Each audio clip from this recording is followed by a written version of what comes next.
So hello and welcome to the Creature Feature Show. So I'm Nicola and this is Chip, and we're here at Christine's house and we're going to be talking about some therapy work that Chip's doing.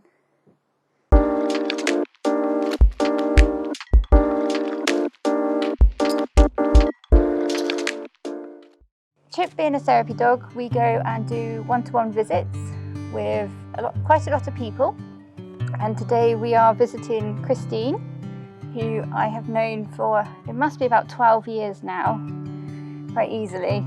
So I met Christine when I was actually at work, my first job as an office admin. We've always had some sort of link with an animal, either attending a group that Christine has been attending on the over 50s, and then earlier this year I was sent a referral from the Dracena Centre to do some one-to-one visits with Christine again.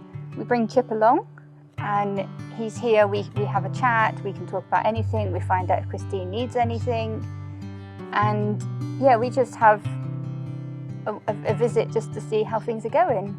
I love it because, I mean, I love animals anyway, and Chip is gorgeous, but it's nice that I've got Nicola to have a chat to as well. And I noticed Nicola mentioned the Dracena Centre with the over 50s. The day she came in, I was sitting at sort of one end of the room and everybody was on their set tables. And when they saw Chip, I could see all the faces lit up. It was lovely.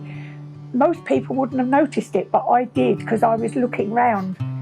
And 2 or 3 people with learning difficulties and what have you, and they changed completely. You know, their faces just lit up. So, and most of them at the end said, "Can she come again?" Well, I've got COPD, chronic obstructive pulmonary disease. I've also now got heart failure.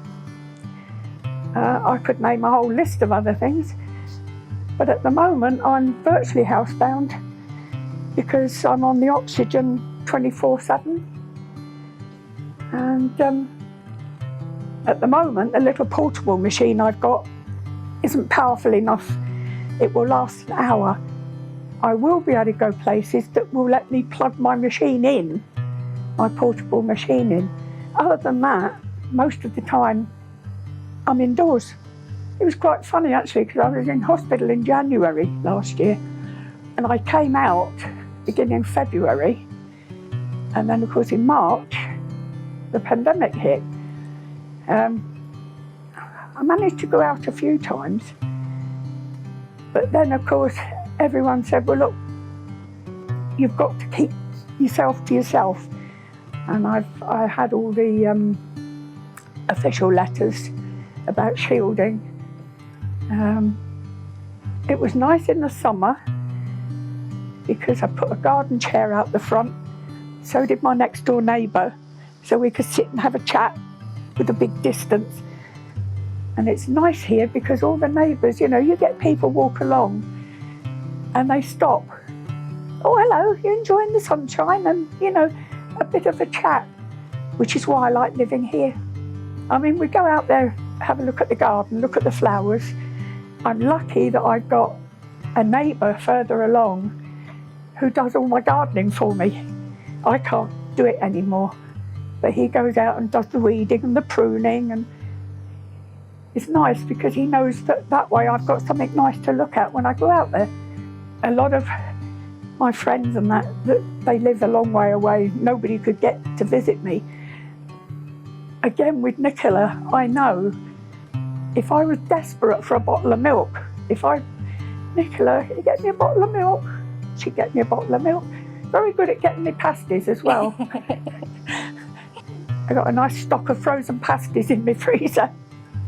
But I can't stand up for too long to do cooking, so a frozen pasty to chuck in the oven is perfect. It's important to know that obviously that Chip's helping someone just by being in the presence in the room, and also just to know that obviously Christine's got food, and we know that obviously welfare is quite important for isolated and housebound people. So Chip is 18 months old, and he registered completely as a therapy dog in August last year, so in the middle of the pandemic, which was difficult because we weren't able to visit a lot of places, but having referrals from places and actually being able to attend one-to-ones has obviously helped him as well. So he's still young, he's still learning, so it's not 100%, but as you can see, he's getting there, and yeah, this is basically all he does. So to be a therapy dog, you have to be registered, you have to undertake a series of assessments, so you have to be sit quietly like he is, you have to walk on a lead, you have to not do certain behaviours that most dogs would have, you have to be assessed. That's what he's asking. They have to basically not jump up at someone. So some dogs obviously would jump up, and obviously with Christine having bad legs, it can then aggravate things even more and make it worse. So they have to learn that, and it's usually about 3 years they recommend to be fully trained. But with Chip, because I've worked with him so much, he was actually quite young to be qualified. Chip's the first one. So originally he was going to be an emotional support dog. But with that, you can't really go to everyone's house and you haven't really got that interactions with others. Whereas a therapy dog, you can. I don't know, I always find stroking an animal, any animal, is relaxing. And I'm waiting now for him to get so used to me that he will sit on my lap. He will go on my lap, but he wants to get straight down. So hopefully she can use me as practice. Wait, come on. Yeah, so that he gets so used to me that he will sit on my lap nicely. And since we started here, he has improved an awful lot. He has completely... Oh yeah. He has changed, haven't you? There you go. How's that? He's got such beautiful eyes. Look at it, he's taking it all in, aren't you? He says, what are they doing? Yeah, what are they doing? There. Look at those feet. See, now a lot of animals wouldn't like you doing that, would they? No, that's one of the assessments, is that to touch feet, any part of the body that they're able to touch. Can I have a wash instead? You're going to clean me. Yeah, give me a nice wash. Oh, and between the fingers.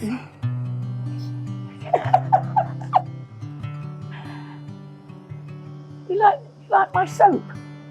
No, he said, don't think I like that. Oh, he's gorgeous, don't you? So to be a therapy dog, they have to be at least 9 months old. So I started off training him when we got him at 9 weeks, so that it was then extended to 9 months. So we had the extra few months to actually get these behaviours into him and get him used to doing what he's doing. So the assessment is basically touching everywhere on his body.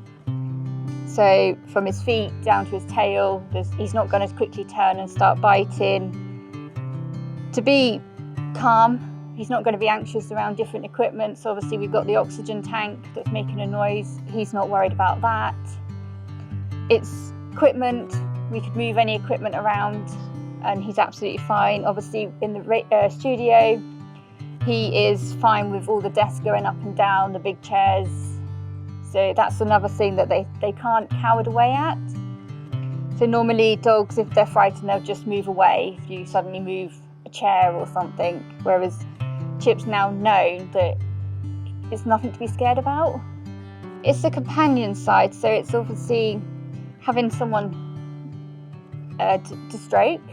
That's obviously using your movement in different parts of the body, and obviously using the fingers, so mobility. So quite a lot of people gain a lot from just doing certain interactions with him. So if they can just use their hands flat onto his body, that's a different movement that they probably wouldn't normally have. Happy. Yeah, makes me happy. It's something to look forward to. He's such a beautiful dog anyway, and I love Dachshunds. My son had a Dachshund for years. And you know, it's just the way he looks at you. And he tries to nick your teddies. Um, And he tries to nick the teddies. Yeah, he does. He tries to lick the teddy bears. But he's settled now. Any animal can really be a therapy dog, so you can register cats and dogs as therapy dogs. There is some breeds that they don't accept as therapy dogs because they could be a bit aggressive, they could be too excitement, so the excitement where they keep jumping up at people. Obviously quite a lot of people are declined from the assessment part, and they might need to have extra training. They might actually be told your dog's not suitable at all. So you can also do the cats and actually bring a cat around that sits on your lap. But also for me, I've also got the other animals that are therapy animals. So I use like the guinea pig.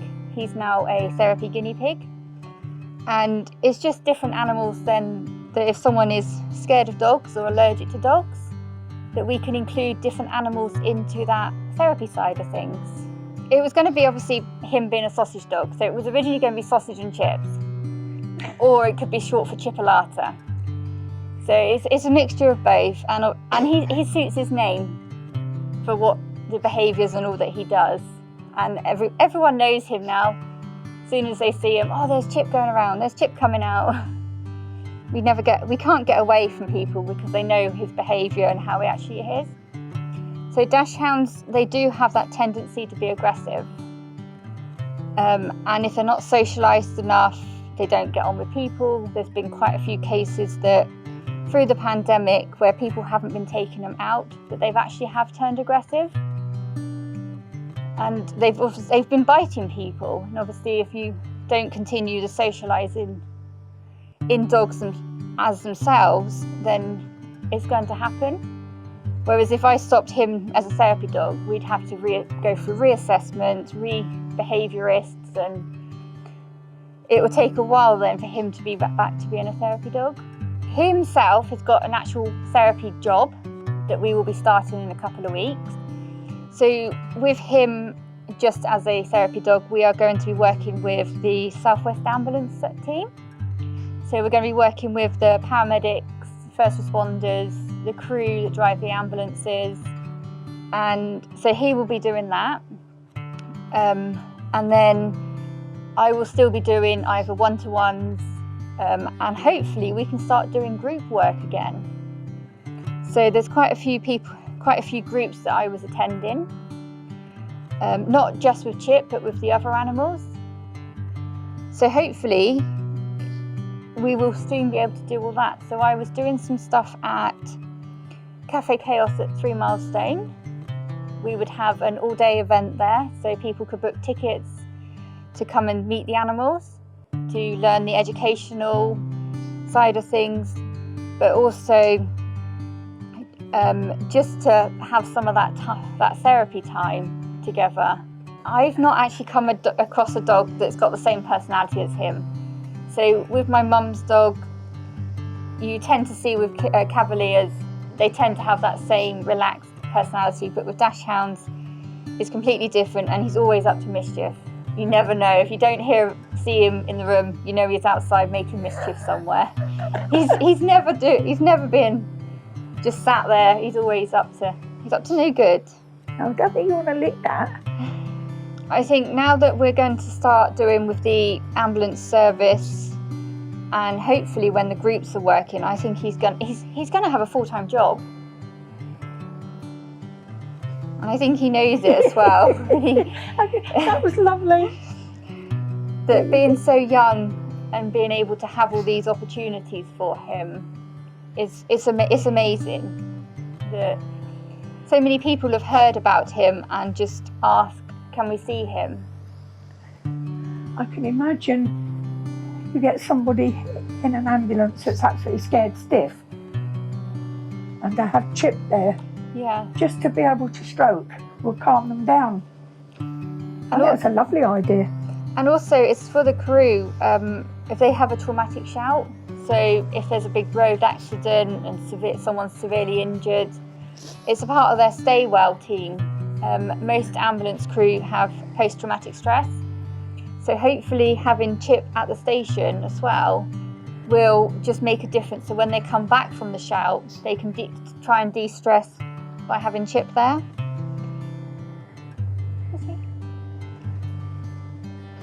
So I hope you've enjoyed seeing what actual work Chip does and what actual therapy work happens for dogs, and hopefully we will see you again soon.